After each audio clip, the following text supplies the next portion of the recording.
शून्य में से शून्य घटकर शून्य ही रहता है शेष, है समाई सृष्टि जिसमें शून्य की महिमा विशेष।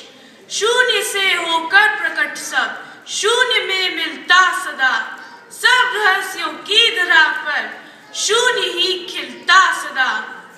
शून्य की आकृति में ही रवि शशि सब नक्षत्र हैं, और यह जल बिंदु भी सब शून्य के ही पत्र हैं। शून्य में जब शून्य जोड़ा शून्य ही परिणाम है, शून्य का आकार है जिसका की वसुधा नाम है।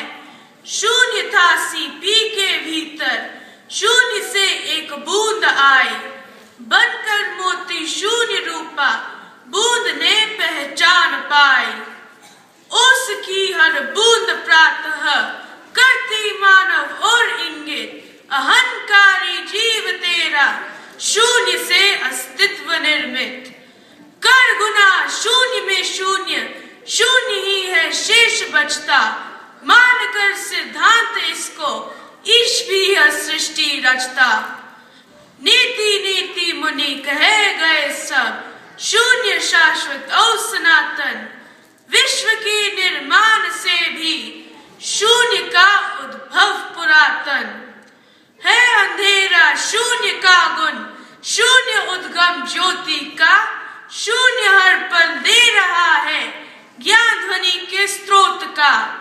तत्व वह परमात्मा के है जिसमें भी शून्य है समाया, कोई बिरला ही जगत में शून्य को पहचान पाया। समझ लेंगे हम इसे जब शांति मन पाएगा, करके पीछा शून्य का तो शून्य में मिल जाएगा। धन्यवाद। अगली प्रतियोगी क्रमांक 536 पर यामिनी नल्ला। सभी उपस्थित जनों को यामिनी नल्ला का नमस्कार। आज मैं आप सबको श्री डॉक्टर सुनील जोगी द्वारा रचित एक कविता सुना